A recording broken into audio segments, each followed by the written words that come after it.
travel vlogger without an action camera.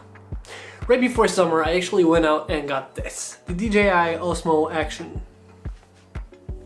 And the thing is, this little guy, well, I was very excited to have finally an action camera since I'm doing travel-oriented content, but never really had any underwater sequences and never really had any underwater shots. And this is where it got very interesting. So today, let's talk about the DJI Osmo Action after the hype.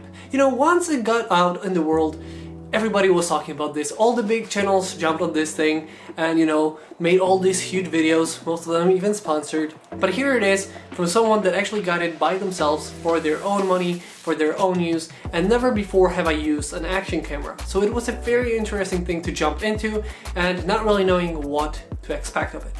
First things first, I'm gonna actually say that I got this one instead of anything else because one, I used the Mavic Pro. That's a DJI product. This is also a DJI product, and I thought, you know, it's gonna match much better, especially since I like to use the Cinelike D on the Mavic Pro, so I'm using this too. Second thing is, it just seemed like a good combination of things that I wanted, and it even has the front screen, which is very, very useful. We're not gonna go over too many specifications of this thing. You probably know already what this is supposedly capable of.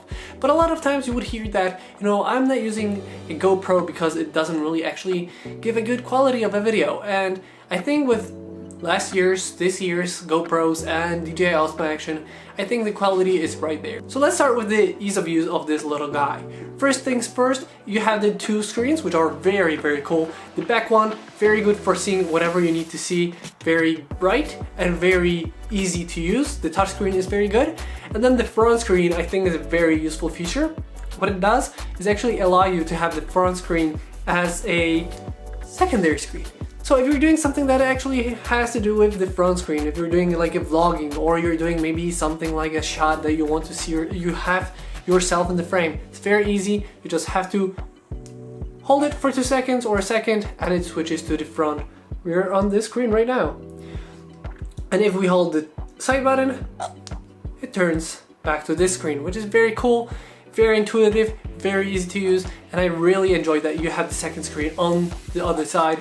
Very useful when you need it. For the ease of use, it is very simple. All the things are touch screen enabled. Basically, you have all the options right here. And if it's underwater and it's kind of starting to work not as good because of the water and the touch screen, you can actually change all the settings on the fly using the quick select button on the side, which is very easy once again. So the ease of use of this thing is very easy. For someone that never used an action camera like myself, this is nothing new. Like, this is something you would expect from a phone or something that is very easy to use, very intuitive, very easy to start recording and start doing a video, photo, whatever you need to do. And for usability, I think it's very good. It's not too big. It's actually like very small. It's actually pretty much the same size as the GoPro. So if you're used to GoPro, you're gonna be used to this thing. And all that comes with the accessories. That's the same thing. If you want to use it like that, it is right there. It's very easy. You can even hold it. Whatever accessories you have for GoPro, it's gonna work on this too. And for the usability, this actually can go up to 10 meters underwater without encasing, which this is actually what I used for all of summer. I never actually dived lower than 10 meters, so this is more than enough. And I have to admit, it did its job. I never had any problems underwater and it worked like a charm. Before, the main thing that I actually got this for was the underwater shots. I always felt like I have this camera for the land shots. I have the drone for the aerial shots. But I always missed that in a nice location, like Croatia, for example. I didn't get the shots underwater where it's crystal clear.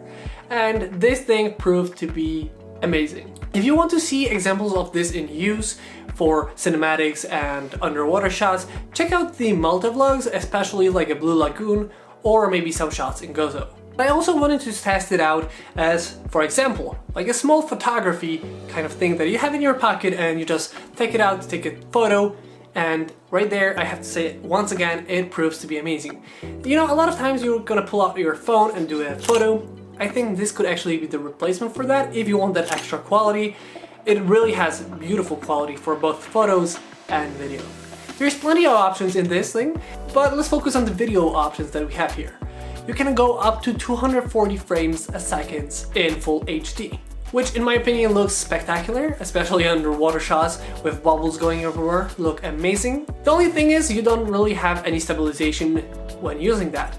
But from the experience that I got so far, if you slow down 240 frames a second, then it pretty much seems like it's stabilized. It's so slow that you don't really see the movement, especially for me where I used it underwater. Just pretty much doesn't make any difference. If you want more of a stable shot and it's more of an action shot without a slow motion, you can actually enable the rocksteady stabilization for up to 4K 60 frames per second. And the stabilization is amazing. And I'm not talking about underwater. I'm talking like, you know, I can actually hold this thing like right now and just run, and it's gonna look like it's a gimbal-like smooth footage. A couple days ago, we actually went out and did a review for the Fanatec AK2000 gimbal for this camera. And I had this in my backpack and I tried to actually do a shot with this. Just wanted to see like a comparison to a gimbal, but more importantly, I wanted to see how this would do if I just held it up like this and tried to run and see how this would affect the footage.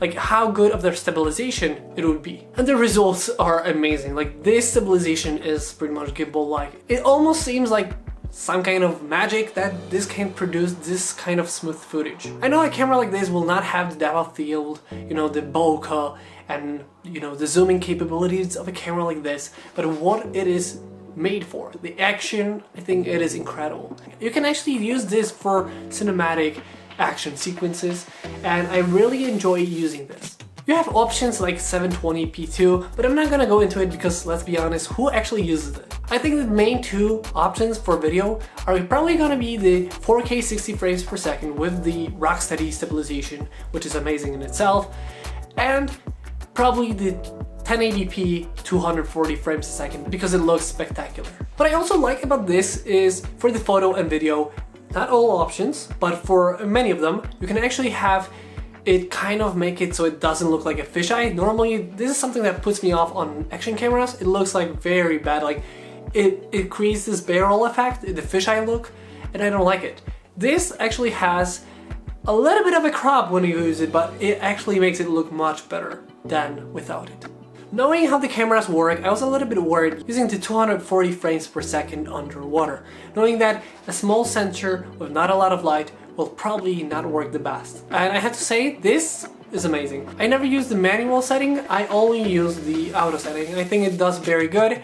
The only thing I would do is, like I said, would be the de-warp setting so that it doesn't look like a fisheye. And other than that, I would only use Cinelike D. I think the HDR setting that there is in the 30 frames per second, I'm not really a fan of it. It doesn't really seem useful or doesn't really seem good.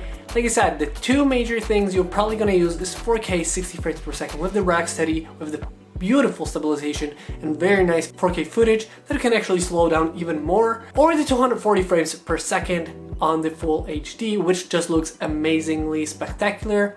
You can do a lot of nice cinematic shots with this thing. So overall, would I actually recommend this? Would I say it was worth getting? Is it actually something that you should get? Is it good? Like, that is the question after the hype, after using it for the summer and seeing others use it too. Here's my verdict. I think if you're looking for an action camera and you're looking for something that is going to be good for your future, you're not looking for something that is cheap and you're gonna have to replace within a year, 2 or 3. You want something that is going to be future-proof, but at the same time very good.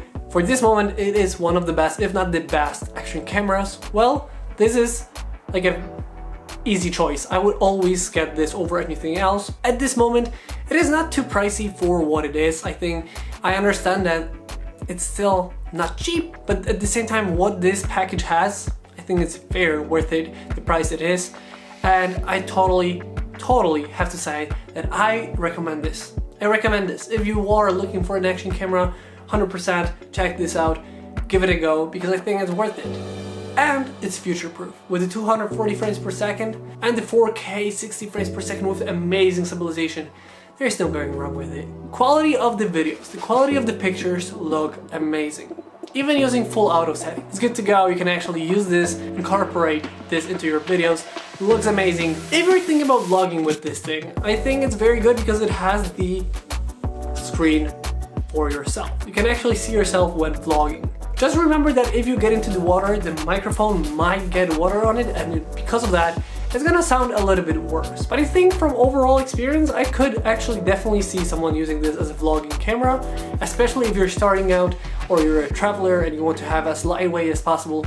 This is actually a good way to go. So that has been DJI Osmo Action after the hype. Couple things before we end this video. Check out Travel the World, a Facebook community page for travel like-minded people. If you like the music in this video or any other videos that you might find on my channel, check out the link below for Epidemic Sound. That is where I get all the music for. If you're interested in supporting this channel, also check out the link for Patreon. So that's gonna be it for today. So I hope you guys enjoyed this video. If you did, don't forget to like, comment, and subscribe. I hope you guys enjoyed this video once again, and I'll see you next time.